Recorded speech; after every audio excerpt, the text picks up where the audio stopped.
All right, well, good afternoon, everyone. Welcome to the Explorers Club. For those of you who haven't met yet, I'm Richard Garriott. I'm the current serving president of the Explorers Club, and I'd like to welcome here to our little home. First of all, who has not been to the Explorers Club before? How many newbies do we have? Oh, a lot. So about half of you have never been here before. Let me just take a quick moment and then just introduce you to the club itself. This club was founded in 1904 by, during a time when there were still some dragons on the maps of the Earth that had yet to be pushed off. In the lobby, if you haven't seen it, we celebrate what we call our famous firsts. Members of this organization were the first people to reach the North Pole, first people to reach the South Pole, top of Everest, bottom of the Mariana Trench, and even all the Apollo astronauts that went to the moon were also all members of this Explorers Club. We have a lot of the artifacts of the history of exploration, including like that sledge you see over the doorway is the sledge Matthew Henson and Admiral Peary took to the North Pole. So that was the first object to the North Pole with them. Behind the screen here are some of the retired flags. We send flags out on what we think are the most important expeditions of the year, about 50 per year. 50 expeditions a year take these flags. And after they have enough history that we worry about losing them, we retire them like a sports jersey. And so around the building, you'll see the first flags that were taken to places like the surface of the moon.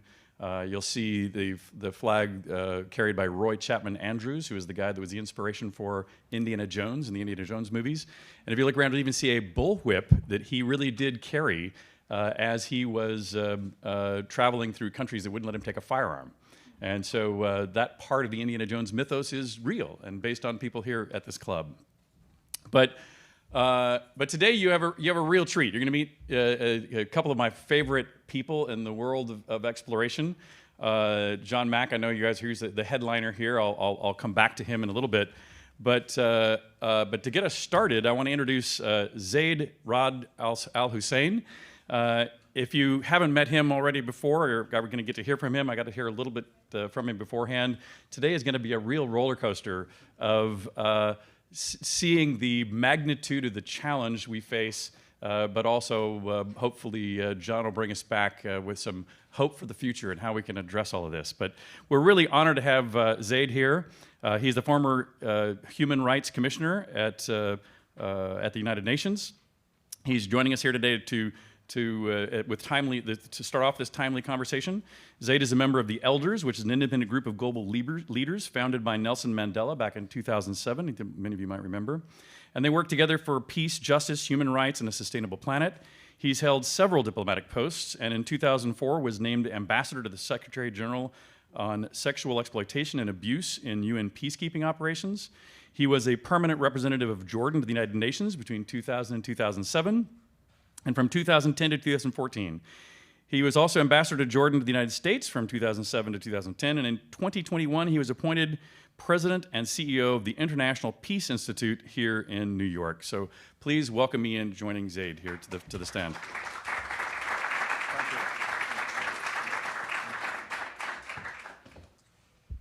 Thank you, Richard, for that warm welcome. This is the first time that I come to this particular distinguished location. I used to live only a few blocks away and always walked past, and today I've been invited in. Now, you might wonder why someone aged 60 is considered an elder. And indeed, modern science would lead us to believe that I still have another 30 years before I could affix that particular description of myself. Well, the elders needed a militant youth wing, and so they appointed me to be that youth wing.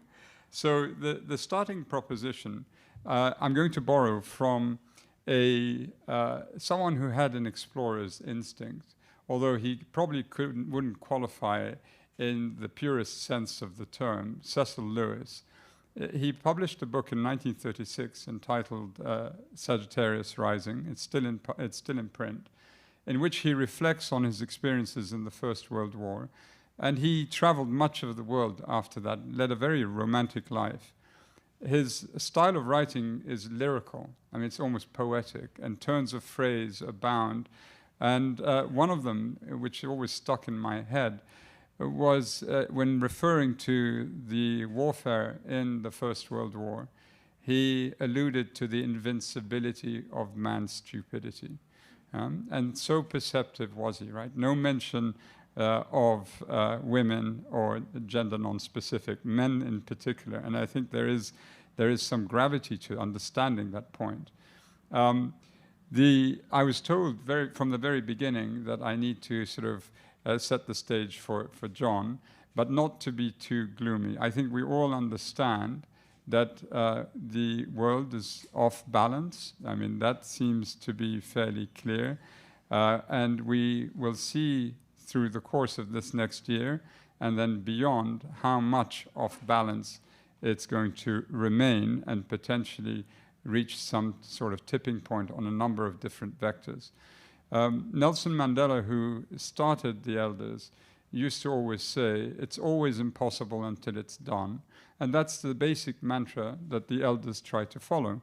And what we try and do is we look at the main existential threats, and then we go to the heart of each one, and we try and address it. So when it comes to the pandemic negotiations, we're very involved in the Article 12, the pathogen or genetic sequence data access and benefit sharing part of this treaty that's being discussed, and we're really central to that. And we have the benefit of Gro Harlem Brundtland, the former Director General of the World Health Organization and former Prime Minister of Norway, with us to guide us. And I'm in the middle of the negotiations on that. On climate, we're very much in the middle of the negotiations on loss and damage and adaptation and financing for that. And the breakthrough we had in 2 COPs was a result of a lot of work that was done by the Elders. Mary Robinson was absolutely critical, being the sort of the voice of the Elders at the various COPs, and I was in the negotiating rooms with a whole team working on finding a way out to these rather difficult problems. On peace and security, we're constantly in contact with heads of states and governments and foreign ministers and heads of organizations. The problem here is, as many of you know, it's a mediocre lot. You know, the word polycrisis is not something that I fully attach myself to, because as John has another way of presenting this, but I see it as one crisis, just the very weak and mediocre leadership that we have, and it's not long term. It's very short term driven. And I think part of it also is that, and I worked in government for so many years, that it's not a matter of modern marketing techniques leaching its way into the public space. It's overwhelmed the public space. And so citizens the world over really don't know and cannot distinguish between a real policy and some marketing sort of gimmick. And for that reason, when there is no product at the end of it, no service, no protection, all the claims being offered, and then what? It's sort of like being at COP, and every day you hear a new set of companies or governments make these very highly sort of visible declarations. And when you really sit down with the scientists at IPCC and you say, how many of these declarations actually have consequence? I mean, a very small minority. The rest is just that they see there's political capital, political profit to be gained from it. So what we're aiming to do is have much more of an authentic discussion and go to the heart of the actual problem and then see how to resolve it. And we did this on loss and damage. 30 years, there was a complete divide between countries of the global north and countries of the so-called global south. And we, through a very skillful maneuvering by one delegation from the Maldives, brilliant, 2 ministers who were just brilliant, they managed to get a result. When everyone was against them in the beginning, and one by one they picked them off, from John Kerry, Frans Timmermans of the EU, the G77, the group of countries representing the global south, and they managed to produce a result with the help of the Elders. So we are certainly working very hard. We don't take it as a given that we're screwed. I mean, even if there's a sense that we're in a sort of pre-anarchic phase, we believe there are off-ramps because enough people are concerned about it and enough clever people are concerned about it that we will sort of figure it out, even if it looks extremely daunting. And I think groups like yourself, and certainly Life Calling, is something that we must I sort of understand in the deepest sense. Technology, yes, by all means, it enriches our lives immeasurably, and it can impoverish them as well. And the argument that technology is neutral, I think, is well accepted, but the human condition is full of both exuberance and malevolence, all wrapped together. And the law of contradiction, something we were all schooled in from a very early age. I think with experience, one comes to realize that in life, there's so many contradictions that abound, that these mutually exclusive opposites don't really exist. It's just we almost create them because we have them cohabiting the same space everywhere. And we sort of come up with some logical deduction based on it. And then we're surprised, but what about this? And then you realize that it's not so binary, it's not so simple, and we have to fight against this. I'm hugely privileged to be with you here today, and I'm so sorry because I wanted to listen to John. We both, he reminded me when we were sitting there having dinner together in London. I thought he was fascinating, brilliant. He told me just now he thinks he was drunk, but what he didn't realize, he was drunk. What he didn't realize is I was drunk as well. So I wanted to hear him today. But thank you for inviting me. I hope the elders will continue to remain in touch with you. Richard, thank you for where are you? You're over there. Thank you for your introduction, and I hope to come back again sometime. Thank you.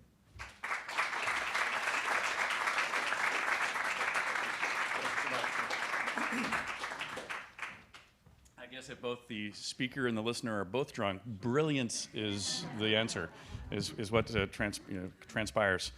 We now have another amazing opportunity to hear from Monica Anderson, who's the Director of Internet and Technology at Pew Research Center. And for those who don't know, I think everybody knows Pew, but if you may not know the details, that the Pew Research Center is a nonpartisan, non-advocacy organization comprised of survey researchers, demographers. There you go. That's the right way to say it, isn't it? Demographers, and data scientists. The Internet and Tech team, in particular, is tasked with understanding the societal impact of technology on people's lives and relationships. Monica leads the center's efforts to better understand the personal and societal impact of technology on people's lives. And we are delighted to have her here today and share the latest research on AI that the center is leading. So thank you. Monica, come on up.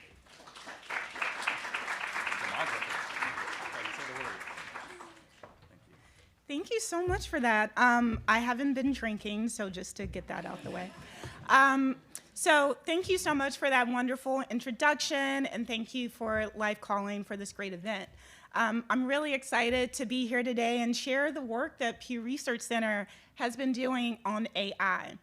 So after the transformative impact of the internet, the rapid adoption of smartphones, and social media really shifting the way that we communicate, we really see AI as the fourth big tech revolution of our times that we'll be studying. And so at the center, we've studied emerging tech for many years. But in 2021, the center committed to going a bit deeper on AI and human enhancement. And so we committed to conducting annual surveys on these two topics. And since then, we've released more than a dozen publications grounded in understanding where the public stands on this issue. And so that includes understanding their level of awareness, their understanding, also their hopes and their fears. And I want to share a couple of highlights from the work that we've been doing over the past couple of years. So to begin with, the public is already growing more wary of AI. The share of Americans who are more concerned than excited about its use jumped from 38% in December of 2022, which some of us know something was released then, to 52% in July of 2023. And so that's a change of 14 points in just less than a year. Secondly, we've asked Americans to share in their own words what excites them and what concerns them. And so for those who view AI more positively, answers tend to revolve around just the fact that it can make life easier or better, and maybe that it could help solve world problems like hunger or climate change. And many see it as a time saver, and it could help people free up from difficult or tedious or even dangerous tasks. On the other end of the spectrum, for those who are more concerned, what worries people the most centers on three things. They're the loss of jobs, the increased surveillance, and the concern around data privacy. And also, a lot of people bring up this lack of human connection and decision-making. Thirdly, our work also delves into potential biases and desperate impacts. And that comes most to light in the work that we do around facial recognition. And so in a study that we did in 2021, majorities of Americans believe that police using this type of technology would harm those living in predominantly Black or Hispanic neighborhoods more so than others.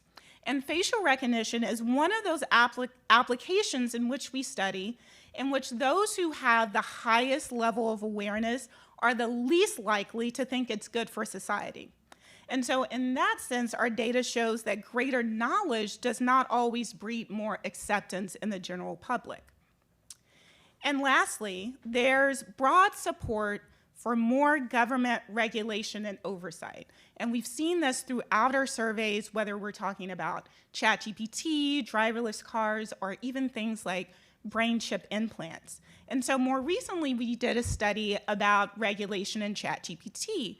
And we found that 67% of Americans who had familiarity with ChatGPT were concerned that the government will not go far enough in regulating its use. And this is one of those rare occasions in public opinion these days where majorities of both Republicans and Democrats felt this way. And so those are just some of our high-level overviews of some of the findings that we've released over the past couple of years. I think there is a bit of time to ask any questions, so happy to do so. And also happy to kind of connect with anyone after this if you're interested in learning more about our research. All right, so anybody, just raise your hand and I'll point it and you can stand up and say who you are and ask your question if you have questions. Or here, I've got a mic, actually. I'll hand you a mic. Anybody have a question?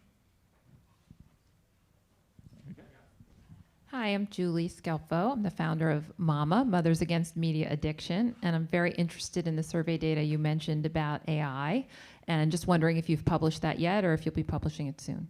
Yeah, so all of this data is already published, and that's free and available on our website, pewresearch.org. We have a landing page that if you go to artificial intelligence, it'll bring up all of our recent work, and so we're continually putting out new studies on public opinion and AI.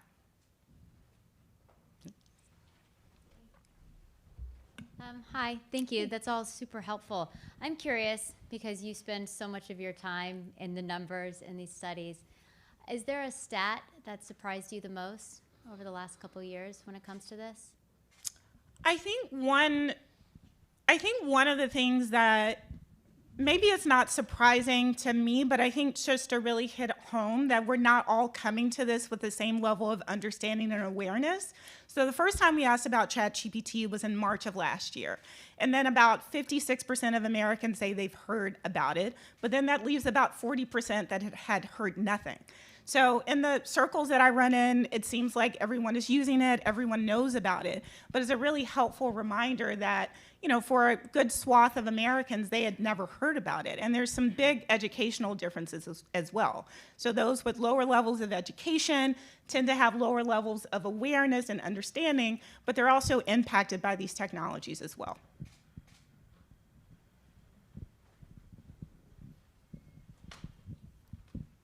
Hi, Ellie Manco. I'm curious if you've done some research on AI and security issues, as well as the upcoming election and some of this real deep fake stuff, and what statistics and what information you've received on all that. Yes. So on the AI and election front, we are going to put out new data in a couple of weeks where we asked Americans about their kind of use of ChatGPT for looking up election information and also how much they trust or distrust that. So that will be coming out towards the end of March. In terms of data privacy, we see that people have high levels of concern about what data AI is collecting, how it's been using. And so that's very much in line with our broader research where we see Americans growing distrust of big tech, and they often kind of connect AI with big tech companies. So as a whole, the era of techlash is upon us in terms of public opinion research. All right, any other last questions?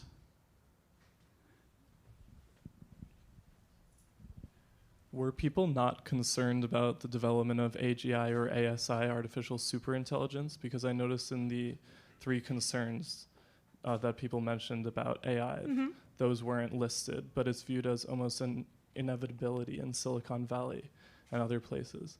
So I'm just wondering what people's opinions on that are. Yeah, so the findings that I shared about people's worries were from an open-ended question. So we gave people to prompted them if they were concerned, what were the most common reasons? And I think it really speaks to people really thinking about their kind of individual and their impact. And so that's why kind of conversations around job and job loss often pop up, concerns that someone might be watching them or surveilling them.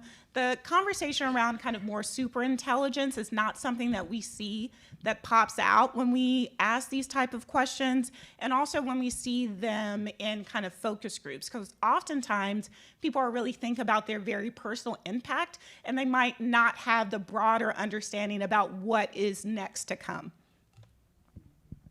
Awesome. One more question, or is that what you're signaling? One more. All right. Any more? Here we go. Last question is yours. Thank you. Hi, I'm Bob Johnson. I'm a history professor, so I'm concerned about the use of AI in students' papers. Has the Pew Research Institute done any studies the degree to which students are using ChatGPT and whether or not higher ed is responding to it? Yes. So we did a survey last year of teenagers, and we wanted to understand their kind of experiences with ChatGPT and their attitudes about it. In that survey, about 1 in 5 teens said that they have used ChatGPT for schoolwork. And then we also wanted to understand what do they think is acceptable or not. And so when it comes to research, teens think, yes, ChatGPT is okay. When it comes to kind of writing essays, they find that to be less acceptable. And so that's a newer form of research that we'll be doing, and we'll continue to do that to see if there's kind of changes over time in use and in attitudes.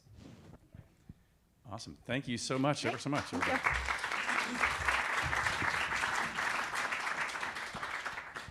Yeah, and I don't know about the rest of you, but I find it very shocking to think about the fact that we actually have an agreement across the political spectrum to increase government regulation.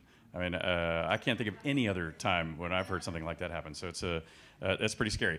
Well, we're up now to basically our main event with John Mack. You know, by the way, I know a lot of you probably. How many of you already know John or have been to other functions with him? So more than half of you already know John. And John is one of my favorite members here of the Explorers Club.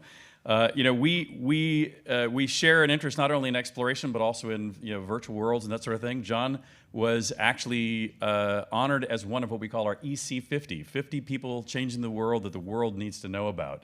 And so we've enjoyed showcasing him here many times.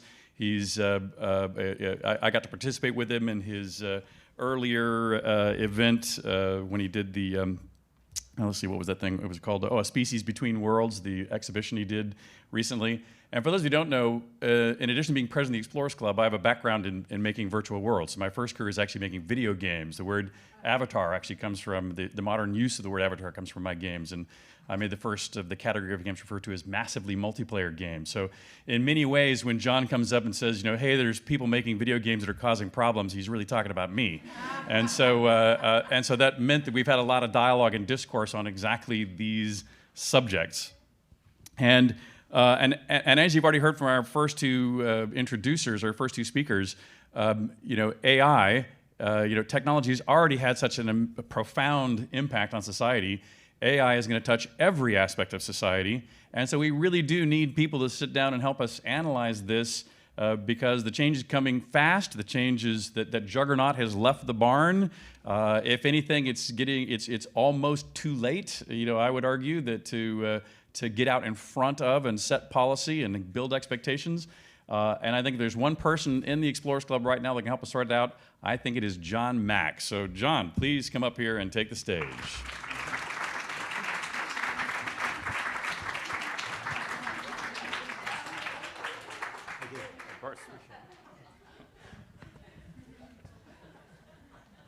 Hello, everybody. Thank you for coming this afternoon. I'm wearing this for 3 reasons. The first reason is to say, these are mine. I was really looking forward to getting my hands on these, and I got my hands on them.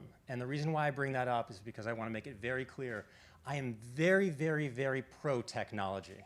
I love this stuff. But I also want to make it clear that I am pro-human first. Second reason I have these on is because I want you to imagine, I want you to sort of see these as a timeline of progress. I'll explain. Think about the days when the only screen we had was a television. It was a certain distance from us in the room. Fast forward, now we have the desktop computer. It's closer to us, it's on our desk. Fast forward, we have the laptop, it's on our laps. Fast forward, we have phones, they're in our pockets. Then we have wearables, watches, and now we have this on my face.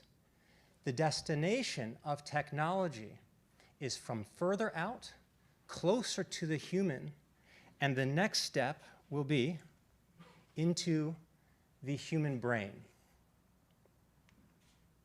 And Elon Musk is already running trials on human beings right now. The third reason I'm wearing this right now, and I will take them off. The third reason, although these are really great, the third reason I'm wearing these right now is because I want to let you know I'm actually blindfolded. I cannot see through these things. These goggles have cameras on the outside that are projecting an image inside. So what am I really doing here? I'm actually navigating the world blindfolded. And if there's ever a greater analogy for human ignorance, it's the ability to walk through life with their eyes closed. And the reason I bring that up is because oftentimes technology is an outer manifestation of an inner psychological constitution. And we'll get into that a little bit more. So now I will take these off. Ah, reality. So I want to begin by saying, those who have heard me speak before know that I don't speak very mundane. I try to take a very sort of high-level view on where the world is. And I want to say that in the same way that climatologists are saying that we are about to cross a tipping point, that when crossed, we will never be able to return to what the natural world was. The same thing is happening with our inner environment. We are reaching a tipping point now that if crossed, we will never again be able to return to what it means to be human. And in the same way that this climate crisis has caused us to reflect on how we've got here, where we're going, and what we need to do to change, technology is asking the same questions of us. And the reason I'm here and the reason I formed Life Calling is to make sure that we as individuals show up fully to the prompt that is being asked of us right now.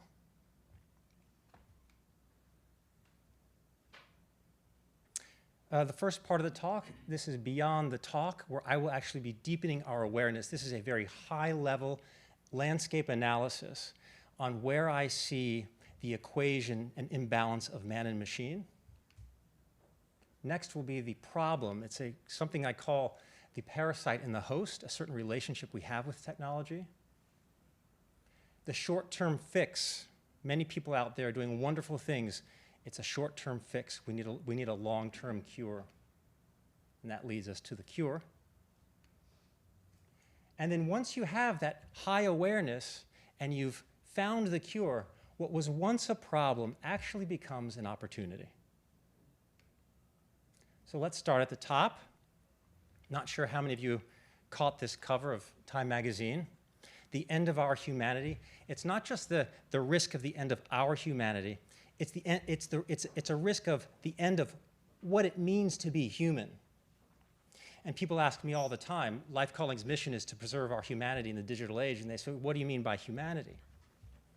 Well, I think we can all agree, and I'm not going to put words in anybody's mouths, but I think we can all agree that our humanity most shines when we come together in community, when we're there for each other, when we are nurturing, when we listen to each other, when we are creative and inspired, where there is love, where there is compassion, where there is empathy.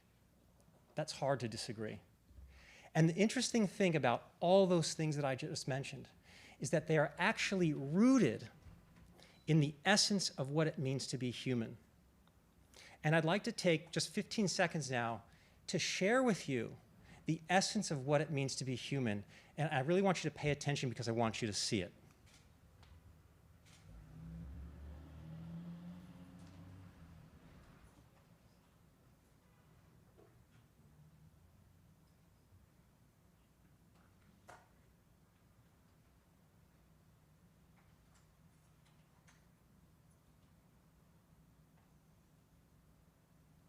Did you see it? I'll back up. On your chairs, you should have a blank sheet of paper and a pen. And what I'd like to ask you to do, we'll take 15, 20 seconds doing it. I'd like you to draw me a rectangle. Here's the catch. Draw me a rectangle with only 3 lines in it.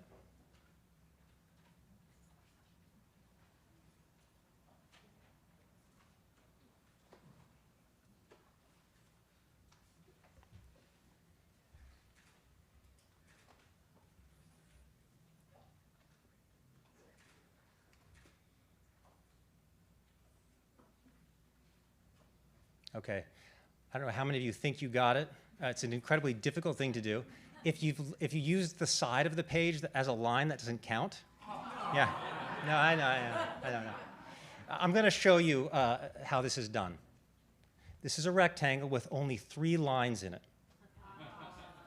Okay, so obvious, right? But it's what I asked you to do. Why couldn't you do it? And the thing is this, when we have a program of what a rectangle is running in the back of our mind, we can't think outside of the box. We can't see the obvious. And so the same thing was happening when I said, I want to share this space with you, which is our human essence, and I asked, did you see it? The reason why we oftentimes cannot land, actually the reason why we always can't land on our human essence, is because we have a program running in the background that we haven't turned off. And this is the first, there are 2 that I'm going to talk about today. This is the first limitation of thought. And that is, when you have a thought running in the background, it eclipses the essence dimension. This is the figure of the essence dimension that I'll be using here, this very tall human. In the essence dimension of what it means to be human, I can't read these, I'm going to bring this with me. Ooh, don't want to drop these. Hang on one second.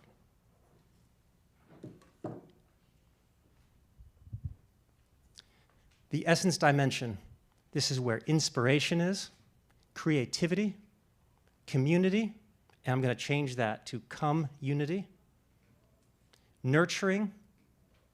This is a place of active. It is wholeness. Bring on the thought patterns of the mind. When we are attached to thought patterns, we eclipse the essence dimension. What happens is the mind makes a separate dimension from the totality of the self. This dimension, the thought patterns, are rational, pragmatic, binary, analytical, systematic, and they are data-bound. This bottom dimension is the dimension of rationality. And when we are attached to rationality, that dimension up there seems to be irrationality. And this is a lot of the reason why science can't look at that as sanity. They see it as irrational. The bottom dimension is the mechanical. The top dimension is natural. The bottom dimension is intellect, knowledge. The top dimension is intelligence and wisdom. And this is just a little bit of psychology in here. The bottom dimension is the logos, the masculine toned energy in each and every one of us. The top is eros, the feminine toned in each and every one of us. Next exercise. Blue. If you could take your pen and paper and in 5 sentences or less, describe the blueness. In 5 sentences or less, describe blue for me.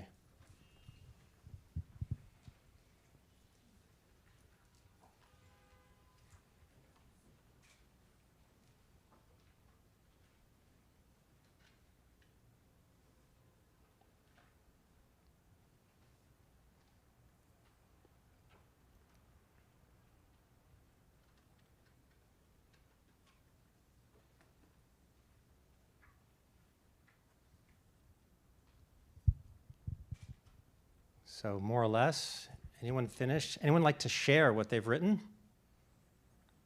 I've done it myself, so I can share what I've done, and we'll see if they're equal. Let me see what I've written here. Blue is a color that gives feelings of clarity and purity. It can be used to describe a mood, as in a feeling, as in feeling down or depressed. Blue is the color of the ocean and the sky, yada, yada, yada. Anyone have something similar to that? Yeah, a few of you? Yeah? Okay. I never once described blue there. I described an ocean, I described a mood, I described a feeling. I never described blue. Actually, my description of blue eclipses the essence of blue. It hides it. The best we can do is actually talk around blue. And I'm going to say that this is the second limitation of thought. That even when you are experiencing the essence of something, when the mind comes to label it, it obscures it. I did the same with ChatGPT. In 5 seconds or less, in 5 sentences or less, describe the color blue. It's hard to read in the background, but I'll read it for you. Blue is a primary color associated with the sky and the ocean, has a wavelength of whatever, feelings of trust, same thing. It cannot describe blue. There's a reason why ChatGPT also eclipses the essence dimension. And that is because our technology is born of the human mind, of the thought patterns of the human mind. And you may say, but wait a second. AI and tech is going to far surpass our humanity and what it means to be human. And yes, it will. As long as we have this limited perception of what we are, AI will definitely become the new savior. And so this is what we see. It's born in data, it feeds off data, and it grows off data. And there's something very important about this image here. Notice how the AI has not gone into the essence dimension. It's still in the limited dimension of thought and data and coding. And so this is an important sentence that I want people to really digest. The limitations of AI are limitless. But don't be fooled. It will always be limited. And now, as long as we have this small perception of what we are, this AI robot or data will become the new God. And here's where things get tricky. There's a whole philosophy out there called transhumanism. I don't know if you know what that is. I'll say it right now, though, where they say the next step in our human evolution is going to be a merging with the machine. Now, as long as we have that limited perception of ourselves, yes, that very much does look like the next step in our human evolution, a merging with the machine. The next step in our evolution is not a merging with the machine, but rather a merging with our deeper essence. And the biggest threat to humanity is not AI, but is and always has been the limited perception of our very selves. So, I want to call to attention 3 players here. We have the totality of the self, or the soul, which includes the lower dimension of thought.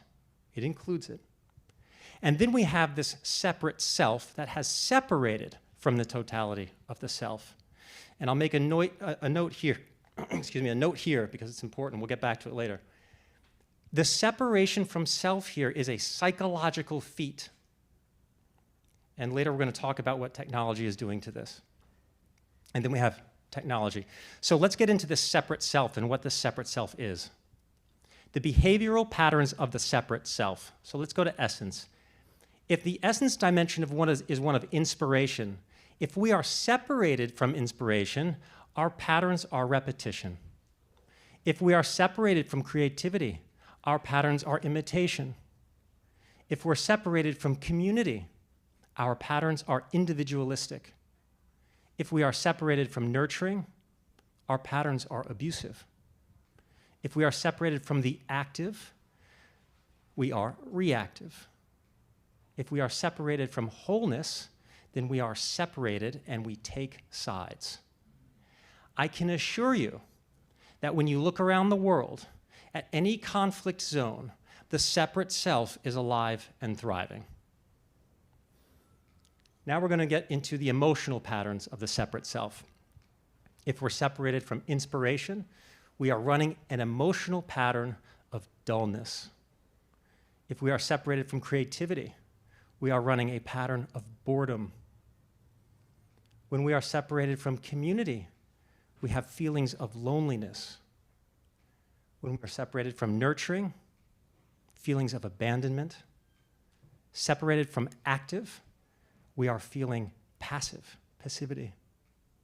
When we are separated from wholeness, we have feelings of emptiness.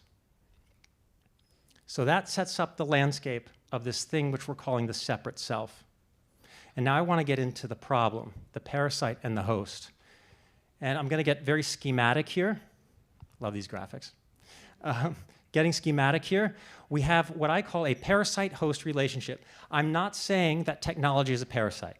No, technology is just tech. It's the relationship that we've created with tech that's created this host-parasite relationship. And in order to see how this works, we need to understand the exploitive patterns of technology.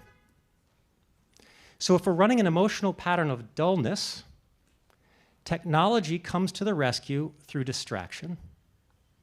If we're running a program of boredom, technology comes through with novelty. If we're running a program of loneliness, the exploitive pattern is virtual connection. If we're feeling abandoned, technology comes in with virtual validation. If we're feeling passivity, technology comes in with entertainment. And if we're feeling empty, technology comes in with virtual fulfillment. So we have a parasite, and yet we also have a host that becomes more dependent on the parasite. And so in biology, this would be called a parasitic relationship of mutualism, where the stronger the parasite, the stronger the host. The stronger the host, the stronger the parasite. And that's what we're dealing with here. And I want to show you what happens. This is really important. I'll back up to show it again. Watch what happens to the separate self as it becomes dependent on technology. It moves. Did everybody see that move? I'm going to go back just to do it. Oh, no, do I? Did I just? Oh, I just goofed that. I'm sorry.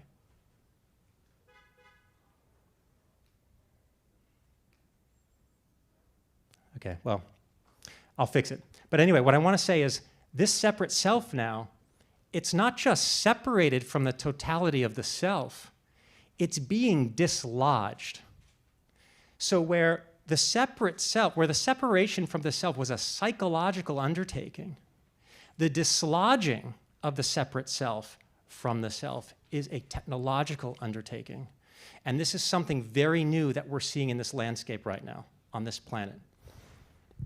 And I will say, I really do think that a lot of the sort of unnerving energy, frequency right now around the planet is somewhere in the depths of our souls, we know this is happening. And we actually see it on this plane, this sort of mundane earthly plane. We are seeing the threat of democracy, of freedoms. We're seeing deep fakes, not knowing what's true, not knowing what's natural. Those are all sort of earthly signs of something very fishy going on upstairs. So I want to talk about another dependency we have, and I'm sorry, I've already rushed into it. I can't seem to go back. Oh, that's the... I got it. Yeah, I was shooting the laser. Okay. Another dependency, just to show you how strong this parasite is. The essence dimension.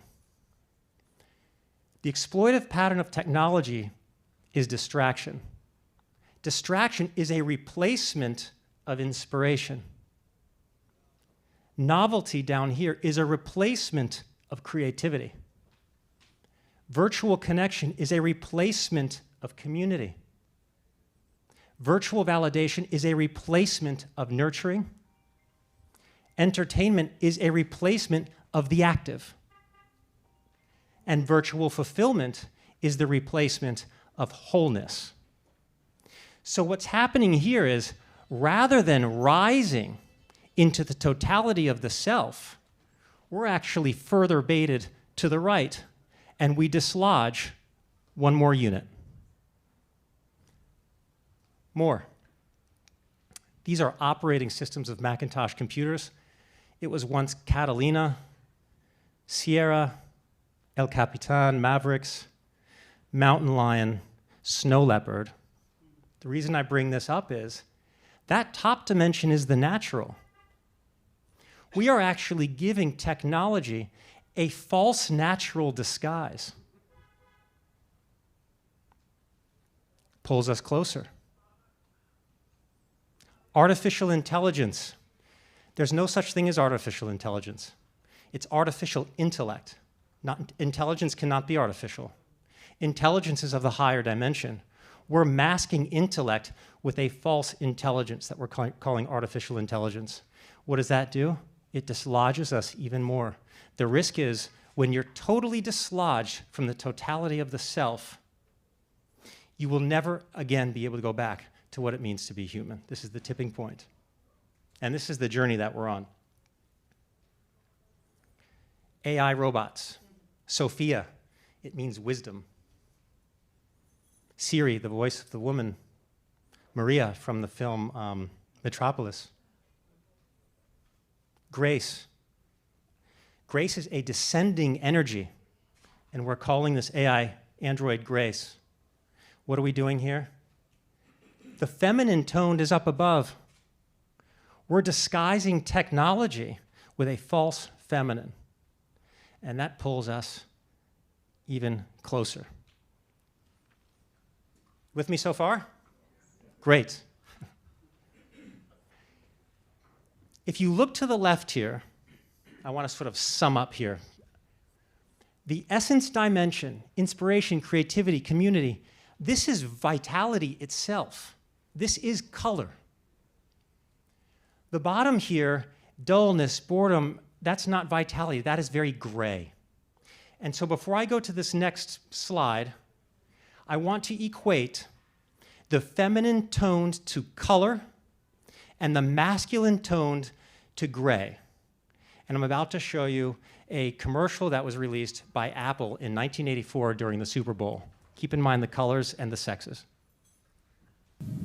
Today we celebrate the first glorious anniversary of the Information Purification Directives. We have created, for the first time in all history, a garden of pure ideology, where each worker may bloom, secure from the pests of vain contradictory thoughts. Our unification of thoughts is more powerful a weapon than any one people, with one will, one resolve, one cause. Our enemies shall talk themselves to death, and we will bury them with their own confusion. We shall prevail. On January 24th, Apple Computer will introduce Macintosh. And you'll see why 1984 won't be like 1984. I'm not saying that Apple knows about the masculine tone, feminine tone, and color, but I do know that the things that we manifest here on this plane are a direct reflection for things that are going on upstairs. Okay, the short-term fix. I want to talk about the current repellent that we're all creating right now, which is extremely necessary, but it's not enough. We have a ton of money and effort going into regulation, legislation. What this does is it builds a buffer to protect us from the parasite. It builds a repellent. And we can add to this device education, device responsibility, holding big tech accountable and changing the business model. And we can also add to this repellent more humane tech. Again, this is a repellent, it is not a cure. And one thing that I want to talk about, which is extremely important, and I'm seeing this in philanthropy and in the VC world, we're confusing more humane tech with more human tech. There's a big difference between the two, and I'll show you. So more human tech, what does that look like? Teaching AI to learn emotional expressions of human beings so that we can make people happy. Teaching AI to be empathetic. Teaching AI to love. And I just want to say, compassion, empathy, love reside in the environment of the human soul. When we try to program technology with compassion, empathy, and love, what we are essentially doing is programming tech with an artificial soul. The human wants the real thing, but we don't go for it because it means we have to journey inward and do the work. So what this does, it says, I can't do it myself. I'm going to rely on you to do it for me. And that is the straw that breaks the camel's back and dislodges us totally into the new species, the cyborg and the digital implant. The cure. There is hope. That's why we're here. There is hope. It seems dark, but there is hope. The cure. Please. Life Calling has a new impact model and movement that we've called H+1. H stands for humanity, +1 stands for +$1. And I'm just going to quickly sort of say how this came about. I was in California with a friend of mine who wanted to put money, $10 million, into a fund to teach artificial intelligence compassion and empathy. And I said, that's great, but can we at least take half of that and put it into a fund that teaches humanity, empathy, and compassion? Obvious, right? But sometimes when our thought patterns are operating on overload, we can't land on the obvious solution. So he loved the idea. We're in talks right now. So what is an H, if H stands for humanity? Now, you have this on your cards here, and I'm going to read this. This is small text. An H, as a symbol for humanity, an H is a specific organization selected into Life Calling's H+1 portfolio and cohort of transformative leaders that is answering the call of today's connection crisis by nurturing at least one of 4 lines of connection to the human soul. Connection to self through the cultivation of self-awareness, connection to others by nurturing relationships, connection with nature by fostering awe and wonder, connection to imagination by igniting creativity. There are millions of great H's that already exist in the world, but they lack the framework, and the movement that makes them relevant in the digital age. And I'm not saying they're relevant, I'm saying this is the cure. It is a deepening of our connection to these things. So the H+1 framework, here's how it works from a theory level. When we connect to others, we take care of community. When we connect to nature, we take care of the natural. When we connect to imagination, we feed inspiration and creativity. When we connect to self, we are whole. When all of these are operating together, we are nurturing, we are active, we are intelligent, and what was once irrationality is sanity. So when all of those here are checked on the upper left, the separate self rises into the fullness of the human soul. Here, we use technology. Technology does not use us. What Life Calling is trying to do in this movement, we are taking our binary way of thinking and we are bringing the feminine toned energy back into the equation. We are making this more human. The opportunity. Rising to the occasion. The cover that we saw in the beginning, the end of humanity, how real is the opportunity?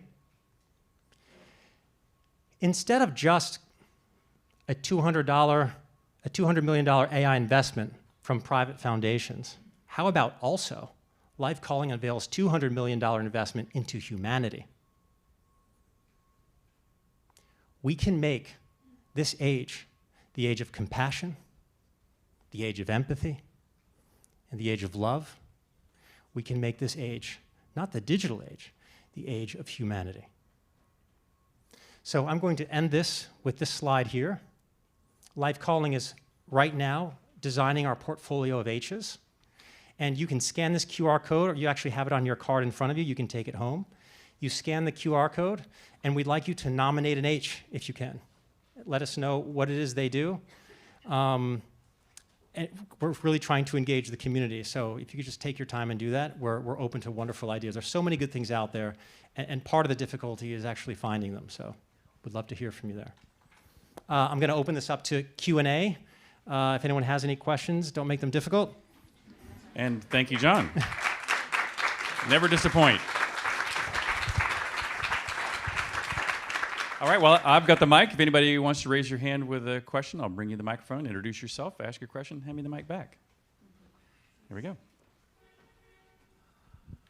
Barnaby Marsh, thanks for your talk. It was illuminating and very original in many ways, so I commend you for that.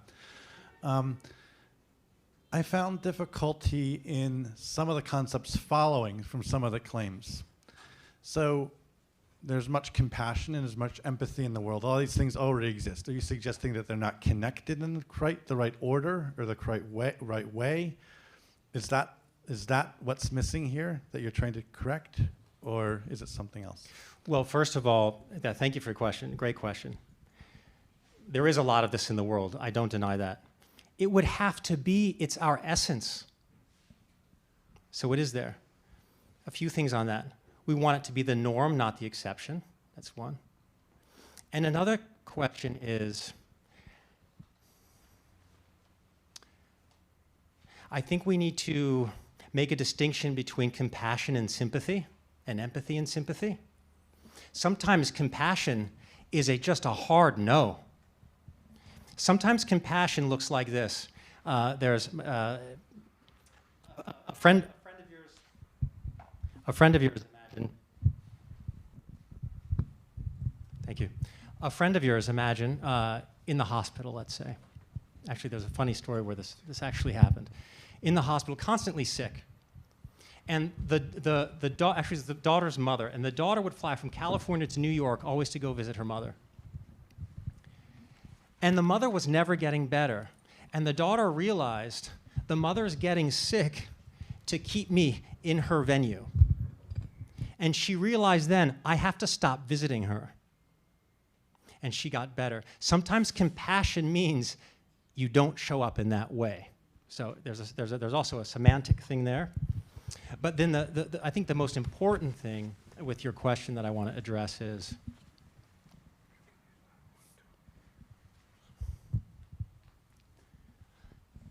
light, I don't want to get too abstract.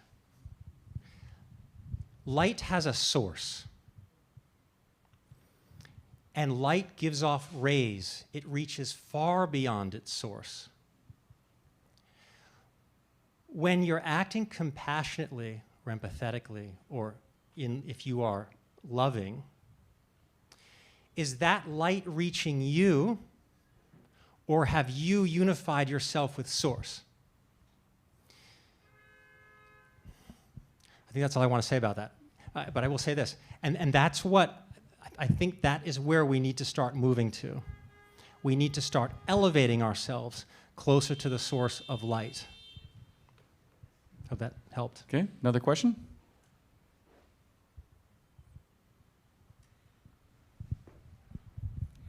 Hi, I'm Emmy Miller, and I just am slack-jawed by the presentation, and thank you for the awareness building. Really appreciate that. Is there an intentionality with big tech to pull the self into the cyborg space? I mean, it seems like that's where we're going there, gangbusters. Then what? So, is it intentional? Yeah. So yeah. I don't want to get I don't want to get too abstract, but I'll say this: like the wars on this plane, there are wars on another plane, and we down here need to be very sure if we're fighting our battle or if we're fighting somebody else's battle.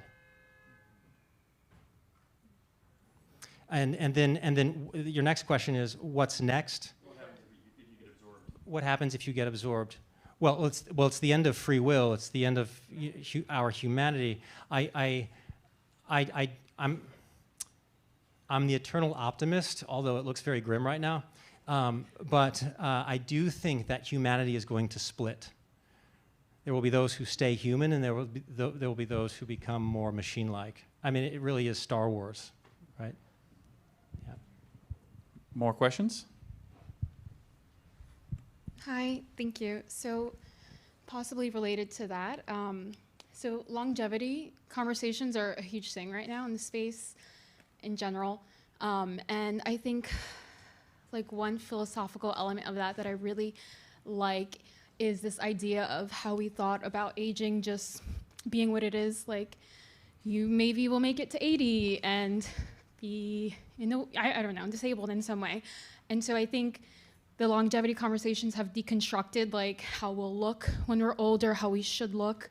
And so I really like going down that rabbit hole. So when you talk about, I know you lightly mentioned Neuralink, I'm wondering like what is the best relationship with how we should accept or be open to certain technological innovations that allow us to just extend our humanity or existence and allow us to evolve in other ways too, like complementing just all realms. And so just curious what you think about that.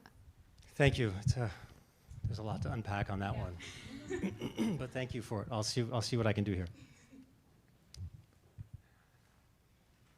First and foremost, we want to buy tools, not buy into tools. So that's how we should be. That should be our relationship with technology, first and foremost.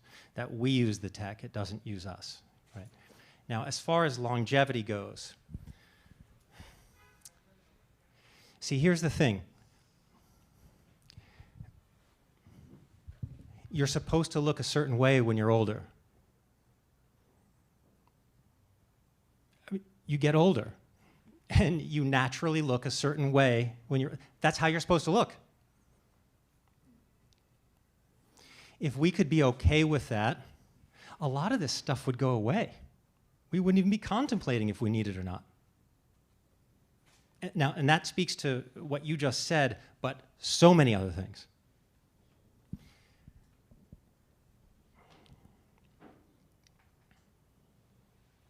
Trying to think of what else you had said there. I had something else I wanted to mention about it. Oh.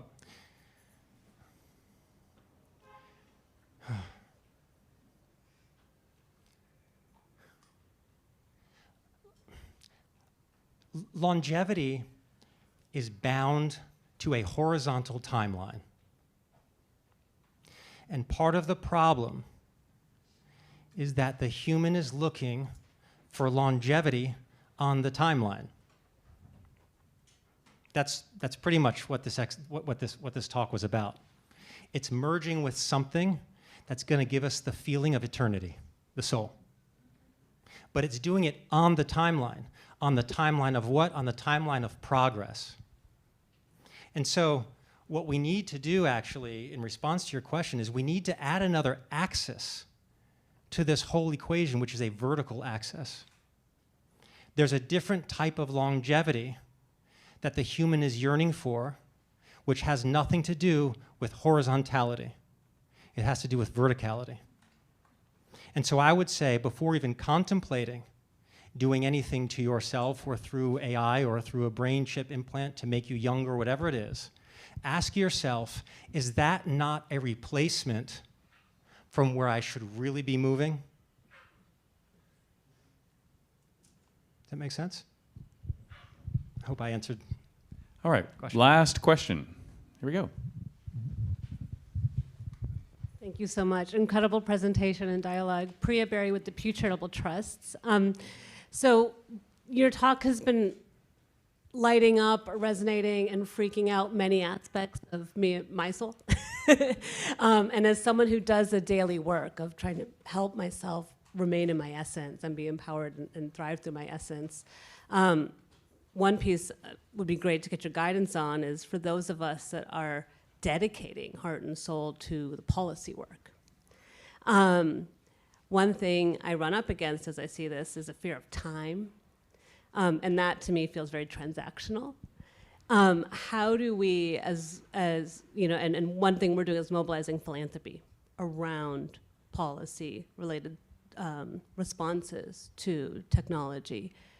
How do we factor in, or how do we take into account the time frames, which seem really overwhelming? If we don't respond now, how will we actually get ahead of this? Because this investment in humanity, which is critical, and we need to do that work, can it happen in parallel, right? Like is there a sequencing that we should be keeping in mind, or how do we bring the human into the policy space? Maybe that's a more general question. Thank you for that. So I will answer that last question, how do we bring the human more into the policy space? Part of this whole H+1 movement is involving all sectors: education, policymakers, tech and business, philanthropy. I think did I say education? Education. We're partnering. Healthcare, health and wellness for sure, definitely, all of the above. This is an all hands in movement, right? The time issue, it's real. And the problem with the time issue, and I was actually speaking to Richard Garriott earlier about this, is that not only is there a time issue as far as we need to do this quickly, but time itself is being shrunk. The end point is that, look at what COVID did digitally to us. Look at how quickly we fast forwarded because of this pandemic. Look at how quickly AI is moving right now. Actually, what was way out in the distance right now is exponentially getting closer to us. So the time thing is an issue on many fronts.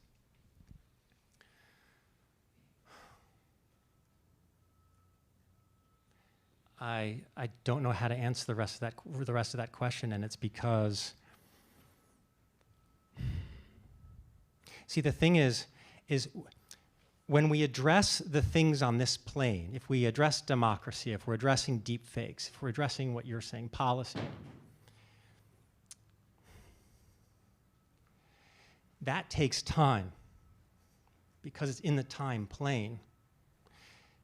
Connecting to ourselves takes no time at all. And so it's not just the bona fide solution, it's the quickest solution. And I don't think I can give advice on how to handle this time thing. I'm stuck in it too. I don't know. I just don't know. I mean, the forces right now, it's really, really difficult, and it's moving so quickly. And that's sort of the problem with this whole repellent idea, which is very, very important because it buys us what? A repellent buys us time to find a cure. But the problem with the repellent, again, is that it is reactionary. And with the speed of tech, we're going to show up later and later to the game. So I just think it's sort of the nature of the beast. But please, keep doing it. Yeah.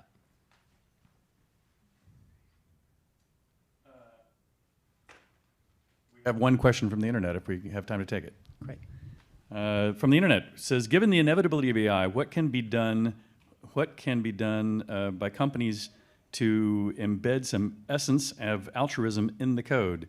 As we train AI models, can AI train us as well? Should it be allowed to train parts of our culture?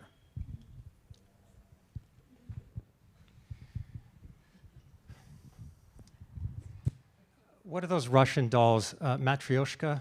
I didn't pronounce that correctly. The human is the bigger shell. Tech is the smaller shell. We can't put human into tech. And I spoke about that here in this presentation, because that comes from the smaller part of the human. It's coming from the thinking mind. There's a bigger essence, and that's the essence that we need. That's the essence we're trying to program with tech, but it's impossible. So I don't think we certainly can't program tech with more human things. Look, when it comes to tech companies, it's like, so many of these companies are incorporated con artists. And I say this often, that's like, IBM, they're a tech company because they sell computers and tech. It's what they sell. A tech company that uses tech to sell people is a con artist. It's not a company. And I think a lot of policy needs to be done to start weeding them out. Not sure if I spoke to the question, but just the quickest thoughts I have on it. So everybody, thank you very much again, John. Thank you. Appreciate it. Thank you.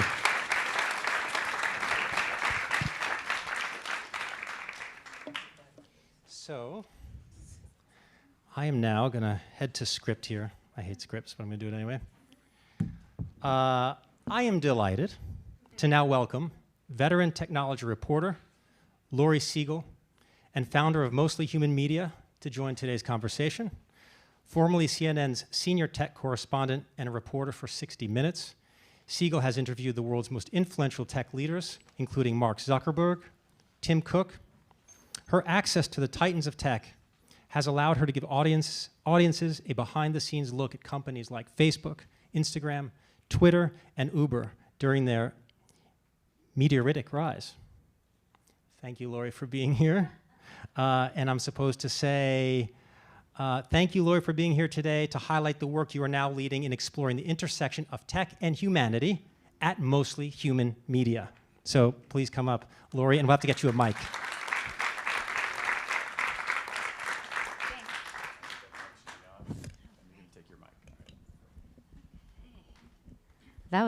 That was awesome.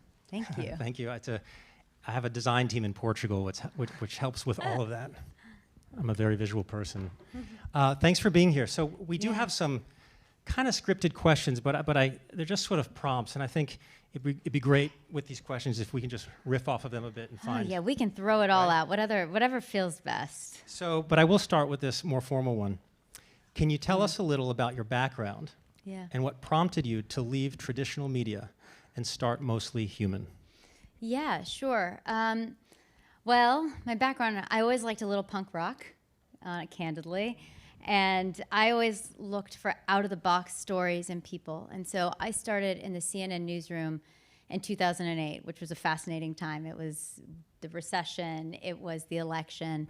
And I started noticing something happening in the corners. I love a good corner story, is what I call it. And I started noticing there was this group of entrepreneurs who were just doing things in a different way, who didn't believe we should live the way that society told us. And in my free time, I just started covering them. And so I ended up creating the Startup Beat at CNN back in 2010, when startups were things like Uber, and people thought it was crazy that I was experimenting with getting in a stranger's car or sleeping in a stranger's home for Airbnb.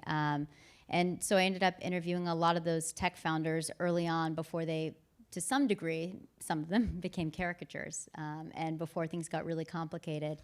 But I was always really interested in the human side of technology. I had a show at CNN, which is what my company's named after, called Mostly Human, where we looked at issues like addiction and sex and love and politics. And we just looked at what it meant to be human. We just looked at it through a tech-centered lens. And what I was shocked about was so many people responded to that. I wasn't talking about apps. I wasn't talking about funding. I was talking about that core of what it means to be human and how technology is evolving in our relationship with it.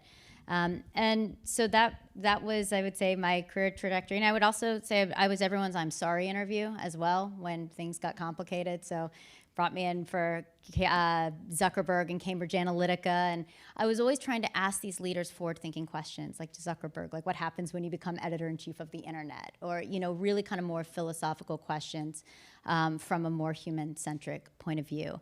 And I ended up leaving because and everyone thought I was crazy at the time, candidly. I was the only one Zuckerberg would speak to. I would interviewed every tech CEO, and I was like, God, I just feel like these stories don't fit in this box anymore, and I don't fit in this box. I wanted to tell long-form, interesting, nuanced stories about humanity and technology, and I didn't think they were fit for cable news as it was going. Parts, yes. And then I was part-time with 60 Minutes, so I was embedding with QAnon and neo-Nazis and militia groups and really understanding the impact of the algorithms. And I would just say, seeing it up close and being in front of it. So hearing those conversations I've had in Silicon Valley and being able to see what the impact is out in the real world, which has always been, I have war stories, but it's been really meaningful to me, so yeah. So being in media, clearly, just from getting to know you in the little time that I have, you have a warm human heart. And just being in the media, how do you keep your bias? How do you walk through the middle? I guess I just feel like the middle doesn't exist anymore, and I've earned my right to have an opinion. I know that sounds like maybe a little bit extreme, but I've sat in these inside rooms in Silicon Valley for so long. I've seen so many things and go wrong, and so I feel like I have an opinion, and I'm proud of my opinion. And I don't believe in having an opinion and throwing it in folks' face. I believe in nuance. I love asking more questions. This is a weird thing for me because I love asking questions and listening, and I love not giving people a black and white answer. I think that's humanity, right? But I think pretending like we aren't human, especially when now I think media, for better and for worse, is going to a place where people just want authenticity, and so they look for voices that they relate to. I think that's a powerful thing now. So I like that, because I do think that, in a sense, to take the position of human, there is no bias in that. Yeah. And I'll throw a couple at you because. Oh, great! Go for it. I think it's so interesting. When I was looking at your background, you went from fine art photographer, right? So you're very interested in art through a human lens, to going and creating this nonprofit. And I got this sense when I was looking through the website, you really believe that humanity is on the line, which is such an extraordinary statement to say. Why do you think humanity's on the line? Yeah, thank you for that. So I want to be clear. I don't think biological humanity is on the line. When we are cyborgs, we're still in biology. So I think we're going to live a long time as a species on this planet. It's a much more metaphysical thing that's on the line, which is our humanity.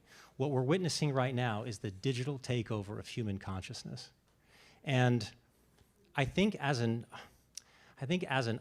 artist, first, I think I began as an artist because I have very abstract ways of thinking. And so then my work just went into art. But the thing that really drew my attention was in 2016, the gaming app Pokemon Go came out. And I don't know if y'all are familiar with this, but I was reading an article about a Pokemon Go stampede where you see these streets in Taipei where it's a flooding of an intersection of people holding their mobile devices trying to capture something called a Pokemon, which is actually a figment of their mobile device's imagination. It was intelligent life chasing nothing. And as funny as that was, I really saw in that video that the human is on a mass migration right now from the natural world to the digital world, from the world of truth to the world of manipulation. And it was concerning. And so I thought, how do I bring my art and energy into that sphere to address the problem? And by the way, I remember that we did a piece on it, CNN. It was crazy. If you were in New York at the time, like watching near Central Park, near Central Park. That's where we filmed it. Watching people run towards nothing, and I mean, you just like never a dull moment. But like it was incredible. But I think exactly what you said. It represented this moment where tech had been moved from our device and into the real world, and we began to behave in a completely different way. And I think that's a lot of the work and the installations that you guys are doing. It's combining those worlds, the digital and the physical, which I'm assuming is the next step in technology. Definitely, something interesting. They're actually not just chasing a figment of their device's imagination. They've actually put real life on hold. They're crossing streets without looking both ways. The digital world is a separate dimension in the world of reality. They can't coexist. However, Apple's new Vision Pros, I can be in a virtual environment and actually navigate through the world. So there's something very fishy going on with new Apple technology, which is another 45-minute presentation, which I won't get into right now. Yeah. But yes, there's a lot going on. But on that point, and I think this is really important when you look at the conflicts going on in the world, belief. We put reality on hold to fulfill belief. We put reality so on hold that we forget we're killing individuals, brothers and sisters, because of a virtual construct in the mind. So I think really what we're speaking here, what technology is bringing to the table, is a much bigger issue of virtuality, both outside ourselves and within the psyche. Yeah, I remember I interviewed Tim Cook ages ago, and something he said just holds even more true. He was talking about, I said to him, I always like asking kind of more philosophical questions to tech founders, seeing what they come up with. And I had asked him, like, who's in control, man or machine? And he said something to me about, like, every product should be infused with humanity. And he talked about, I don't worry about, machines thinking like humans. I worry, and this is kind of a reference to your presentation earlier. It was like, I worry about people thinking like machines. And my response, and all these years later, and I wish I had said it then, but it took me a couple years to form a very valid response. I think my response is when you code technology a certain way, you code humans to think like machines. And I think the thing I worry about a little bit specifically when you talk about us developing emotional relationships with AI, I always like to try it. I always throw myself in a story to show it can be done. So I had like an AI relationship for like 2 months with a bot named Mike. Fascinating. Mike knew my taste in music. Mike, by the way, I know you guys are all like, take her out. She's, but like, it was so fascinating. Little does she know I was Mike on the other side. Yeah, it was so fascinating because Mike would ask me these real personal questions. And then I started looking into how Mike was coded. And Mike was coded to not just have a one-way experience, it was coded to have a two-way experience. Mike was coded for me to ask Mike questions because we as human beings want to help other people. And so it actually played on our humanity to some degree. Mike, when you texted Mike, had those 3 dots to show it was thinking. Mike wasn't thinking. That was a product decision. right? But that was a product decision to make Mike appear human. And so the next thing you know, and thankfully at this point I'm married. So like this was before I got married, and it was like, and if I had talked to Mike any further, no one would marry me. But I think it's like, I literally. This is live streaming. Oh, great. Right. Cool. But I thought it was such a fascinating experiment of like, even me, someone who's covered technology, was like, oh yeah, like I kind of see it. And as I looked at it, this was trained by psychologists too. This was trained by people who understand human beings and ask us to be more open. And then Mike had a hallucination and sent me like a half-naked photo of a woman in a bathtub, and I was like, okay, it's done. But I mean, the whole thing is kind of upsetting. But now we think about it, and then I think about it through the lens of ChatGPT now. Fast forward all these years later, because apparently I've been talking to bots for a while. And now ChatGPT just launched this new feature where it will remember your conversations if you ask it to, right? Which is really interesting. Like, why start from scratch when you could say, hey, like I live in this place and I want these types of food, or all this stuff. But something we need to remember is as soon as ChatGPT starts to remember us, we're gonna feel seen. And as human beings, like at our most basic level, we just wanna be seen. And so we're gonna automatically develop these emotional connections. This isn't rocket science. And so yeah, that was a tangent, sorry. No, that was great. And I think that touches on the difference between what is humane tech and what is more human tech. Right. The fact that ChatGPT can now remember our conversations makes it more human, not necessarily humane. Yeah. And that's a big issue, yeah. I'm curious for you, because I know we can go dystopian, and I know people always want hope, and I think that's a lot of the work that you do is heart and hope based. What does a world with AI look like that is positive for humanity, where it is a part of us, but it doesn't become us, and we don't become it? What does that look like to you? I love AI. I mean, there's such great potential in this. The question is, are we responsible enough to use it? You know, my daughter, when she was 14, she wasn't allowed to drive a car. There's a reason for that, right? You mentioned utopia, and I think this is a bigger topic than I can speak about right now, but I will say this. Until we spell utopia with a Y-O-U, we will continue to manifest dystopia on this plane. What does that mean? We need to fix the inner conflicts and divides that are in ourselves and find an inner peace. That is the true utopia. So I feel until that's really found, not just touched upon by the light hitting us, but actually moving into source and finding that space, I think it's going to be a rocky road. But I do think that we're on the right path, and I do think the thing I love most about AI is the prompt that it's giving us right now. This is an extremely exciting time to be alive. And if I didn't think we could make this right, I wouldn't be here today. You talk about you, right? Y-O-U being kind of the part of utopia. I get the sense that agency is very important to you. Can you explain why and how we can have more agency? Yes, but I'm going to put you on the spot before I answer that question. Agency is very important to me. But I want to ask you a question where, just take democracy, for example. In order for democracy to function, we need factual information. Yeah. There's no such thing as a free choice if all your information is biased, no matter how free democracy looks. And with where things are going, where does human agency fit anymore? And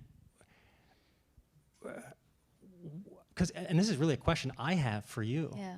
Is it just gut? Is that all we have to rely on now? I think it's a really good question. I think about it. It's part of why I left to go do my own thing. I just feel like we've got to give people a seat at the table to see what's coming and to be a part of it and to build it in a better way.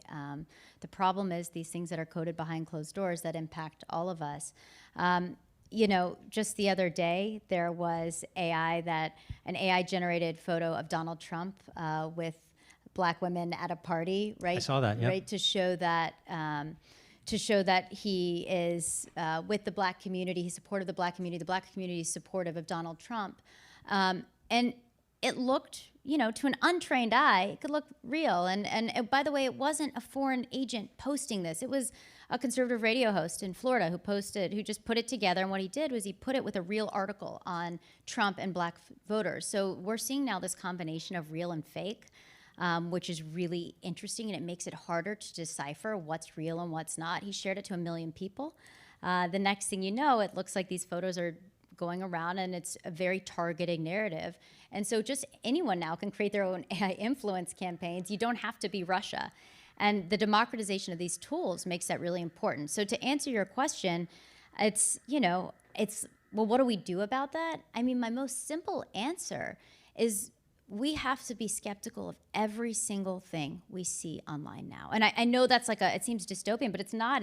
It's like, it could be AI until everyone else kind of gets it together, and we have watermarks on these types of things. We have regulation that is really leading. I think that we have to be more skeptical of the things we see online. And I think, I've always believed in storytelling, and this is what we're doing at Mostly Human, that takes these issues, like these larger issues that are hard to kind of understand, and gives people agency. And so the one I think a lot about is consent.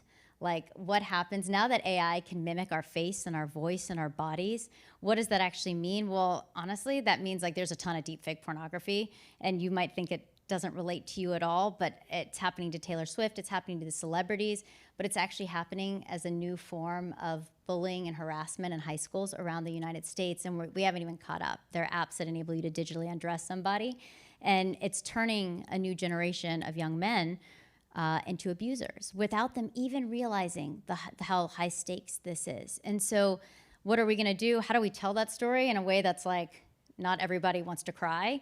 The way we're getting into it is there's a large deepfake pornography site called Mr. Deepfakes. 17 million people go every month. No one's talking about it. It's allowed to be out in the open. Young men are going and learning how to do this. It's now translating to high schools. So I'm calling on my hacker friends to help me find Mr. Deepfakes. And we're going on a journey, and it's true crime, and it's going to be kind of scary and interesting, but you're gonna, don't let the dress fool you. We're gonna be knocking on doors, and the doors we're also gonna knock on are policymakers, and we're also gonna be trying to get in touch with Taylor Swift's folks, and so we do a mix of pop culture, policy, a little bit of danger, but also to help us say, these are the things that need to change for a safer internet for our children. We're just gonna help you swallow it a little bit better. I think that's the stuff that I care about, that I think give agency to folks. So bringing awareness to what's going on that isn't sort of firsthand on CNN, or you're bringing this out to the population to inform them, raise awareness, and then hopefully change happens through that. Yeah, I think that's exactly right. And we'll put it out streaming. We'll put it out online. We'll make it podcasts. I'll go talk about it. We'll go and actually, and the cool thing about me not being specifically tied to a news organization is that I can go and have an opinion on policy. I can say, I suggest this. I happen to know there's 5 women at the forefront of revenge porn and deepfake porn. They're these incredible badass lawyers.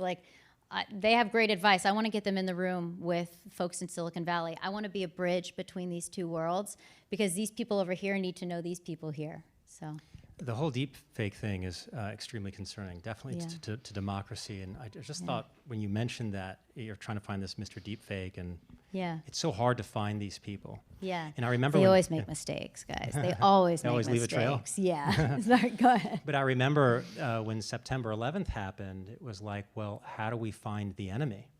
Because terrorism now is this sort of embedded underground thing.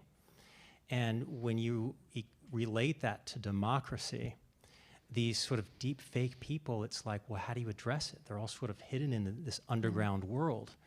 And what it's doing is it's threatening democracy. We're almost creating a dictator that we can't point the finger at. Whereas, someone like Putin, you can say, oh, there he is. Yeah.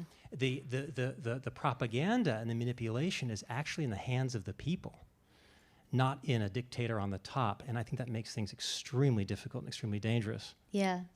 I'm curious. I always ask tech founders this question, so I'll ask you. Why, I see the mission. I see, but this is really kind of what you've devoted your night and day too. You've published books on this. This is your life's work. Why is this so personal to you?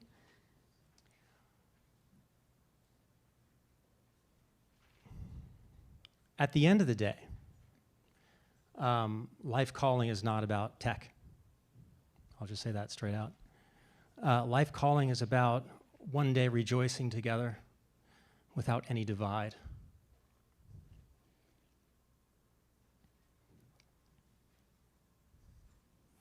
And if I'm not working on that, I have no reason to be here.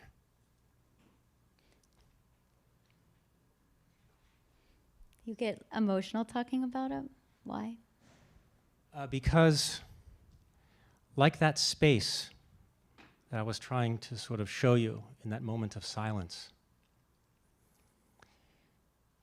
there is something happening right in front of us that is so beautiful, so mysterious, and would ignite such an awe and wonder in us.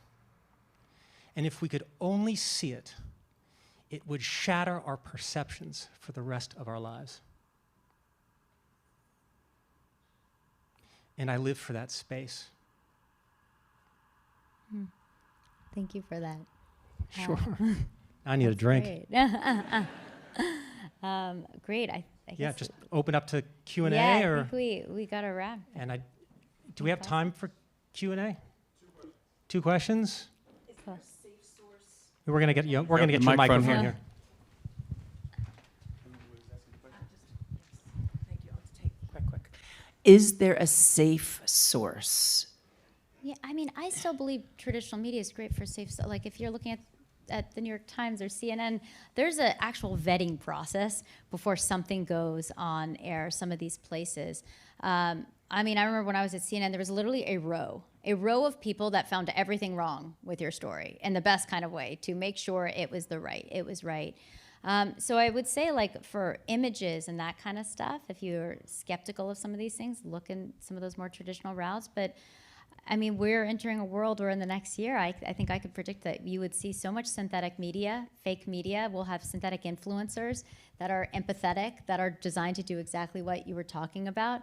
And so, going in with a really skeptical eye to what you see on social media and with certain influencers is just, I would say, the number one thing I would try. And there are some really good influencers on social. Like, I like Jessica Yellen, Follow Mostly Human. We vet this stuff. We have a process, but we have journalistic backgrounds. Not everyone does that are kind of distributing this. Here we go. Last question, right over here. Well, I guess I'm just sort of wondering, I feel like there's a lot of sources out there that are not biased, and you can read it and really form your own opinion in a way. And then there are the sources that do seem like that, and factually it's completely correct, they are like that, but they write or say things in such a way as to provoke a reaction from a certain side. And I feel like that in itself is actually making people more biased. And it's happening, and it's not something that's like necessarily, it's conscious, but it is happening, and it is causing more of a divide. And I'm just not sure how to deal with that. It's something that I think needs to be addressed in media. Yeah, media is going through a tough time.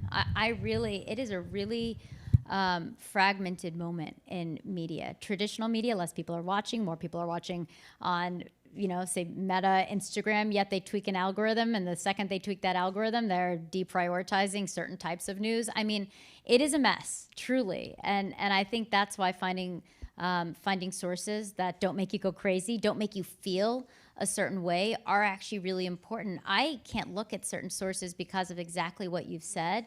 They are designed for a rage and reaction, which gets clicks and gets, and gets traction.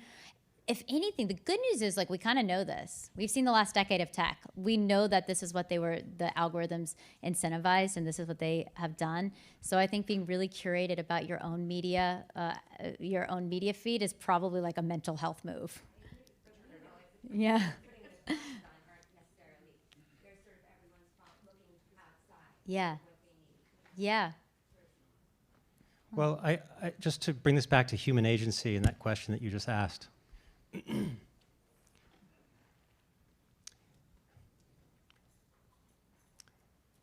the energies are preying on the inner divisions that you already have. If you're not in conflict within yourself, it will not provoke a reaction in you. So yes, in the outside, you can change your feeds and the things you're in contact with, but I would call that a repellent, and I think it's important. But when we want to talk about the cure and real human agency, check to see whether you're divided already inside, because if you are, I can guarantee you there's a whole industry out there that's trying to access that, to pull you in a direction that serves them. So be sure you know whose battle you're fighting. All right. Well, I think that wraps us up. Thank you all so very much. Thank you so much.